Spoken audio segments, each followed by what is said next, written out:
मुख्यमंत्री योगी आदित्यनाथ ने आज महाराजगंज जनपद के चौक में आयोजित एक कार्यक्रम में जिले के 289.30 करोड़ की लागत के 114 विकास परियोजनाओं का लोकार्पण व शिलान्यास किया और नव सृजित चौक नगर पंचायत कार्यालय का उद्घाटन कर सरकार की 4 साल की विकास की उपलब्धियों को गिनाया गया। मुख्यमंत्री ने अपने संबोधन में होली की बधाई और शुभकामना दी और उत्तर प्रदेश की बीजेपी सरकार के पिछले 4 साल की विकास की उपलब्धियां गिनाते हुए कहा कि प्रधानमंत्री नरेंद्र मोदी ने जीवन की सुगमता पर जोर दिया है, जिसमें हर गरीब को मकान मिले व शौचालय, बिजली, गैस कनेक्शन, पर्यटन का विकास हो। प्रदेश में पिछले 4 वर्ष के दौरान जो विकास हुआ है वह सबके सामने है। एक साथ 280 करोड़ रुपए की परियोजनाओं के लोकार्पण और शिलान्यास होली के एक दिन पहले बाबा गोरखनाथ के इस धाम में हो रहा है। मैं आप सबको हृदय से बधाई देता हूं, सबको शुभकामनाएं देता हूं। 2 वर्ष पहले शिवरात्रि के अवसर पर मुझे यहां आने का अवसर प्राप्त हुआ था और उस समय यहां पर मांग उठी थी कि चौक को भी नगर पंचायत बनाया जाए और आज मुझे बताते हुए प्रसन्नता है कि महाराजगंज जनपद में चौक के साथ साथ परतावल, पनेरा, बृजमनगंज भी नगर पंचायत के रूप में घोषित हो चुके हैं। उन पर भी अब कार्य प्रारंभ हो चुका है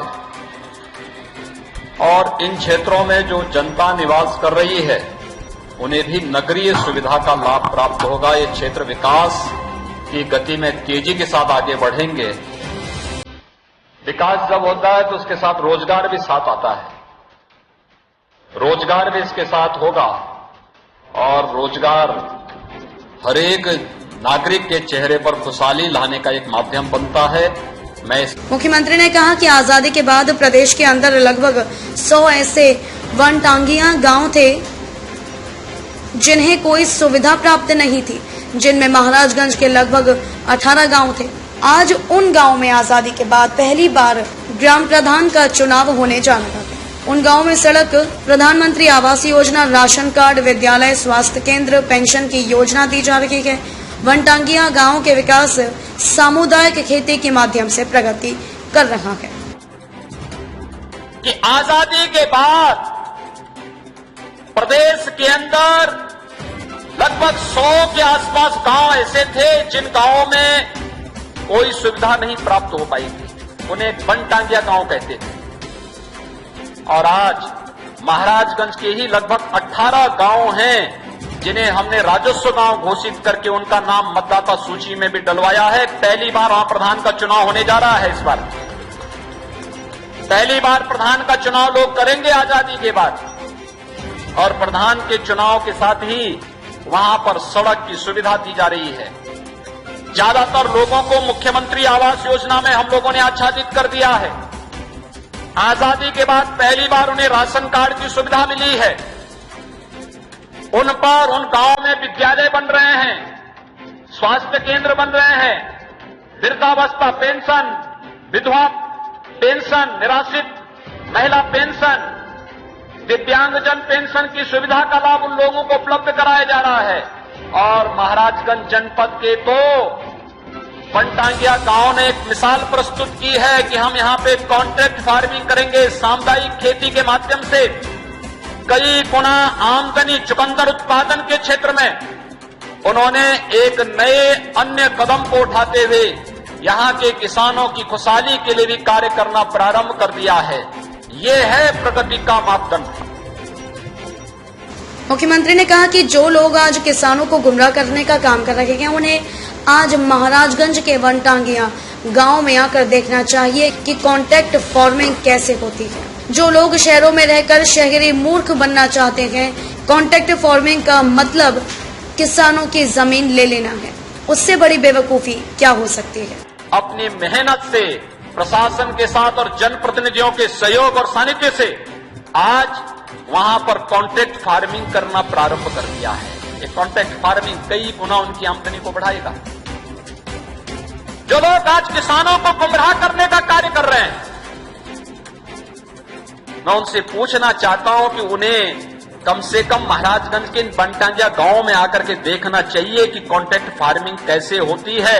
और जो लोग शहरों में रह करके शहरी मूर्ख बनना चाहते हैं कि कॉन्ट्रैक्ट फार्मिंग का मतलब किसान की जमीन को ले लेना, इससे बड़ी बेवकूफी और क्या हो सकती है। कॉन्ट्रैक्ट फार्मिंग का मतलब किसान की संपत्ति या उनकी जमीन को लेने से नहीं है, बल्कि किसान को एक उनकी अपनी एक सोसाइटी बना करके उसके माध्यम से जब आप खेती प्रारंभ करेंगे तो उसको मैकेनाइज खेती भी कर सकते हैं। ज्यादा खेती को एक साथ अगर लोग करना प्रारंभ करेंगे तो उस खेती से वह नए आधुनिक तरीके अपना करके कम लागत में ज्यादा उत्पादन करना प्रारंभ करेंगे। और जब भी ज्यादा उत्पादन खेती से प्रारंभ होगा तो ये ज्यादा उत्पादन स्वाभाविक रूप से उन किसानों के जीवन में नया परिवर्तन लाने का काम करेगा। उन्हें मुनाफा ज्यादा कमा, यानी 2 गुना से कई ज्यादा दाम लोग कमा सकते हैं। मैं पिछले दिनों मुख्यमंत्री ने कहा कि आज देश के अंदर हाईवे बन रहे हैं, रेल लाइन बिछ रही है, एम्स, IIT, IIM का निर्माण हो रहा है। गोरखपुर में एम्स बनकर तैयार है। गोरखपुर का फर्टिलाइजर कारखाना 26 वर्ष के बाद ही शुरू हो रहा है। जिन जनपदों में मेडिकल कॉलेज का निर्माण नहीं हुआ, उन जनपदों में सरकार विशेषज्ञ स्वास्थ्य सुविधा उपलब्ध कराने के लिए PPP मॉडल में मेडिकल कॉलेज का निर्माण कराने जा रही है। महाराजगंज से पब्लिक न्यूज के लिए विजय चौरसिया की स्पेशल रिपोर्ट। पर्व और त्योहार हर्ष और उमंग के माध्यम हमारे होने चाहिए। ये हर्ष और उमंग केवल एक विशिष्ट आयोजन के साथ ही न हो, बल्कि हमारे जीवन का हिस्सा बने।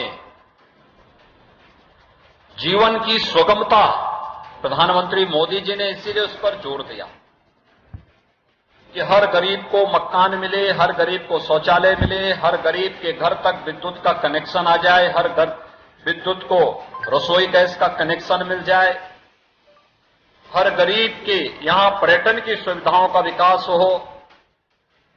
यानी विकास हर एक स्तर पर होना चाहिए।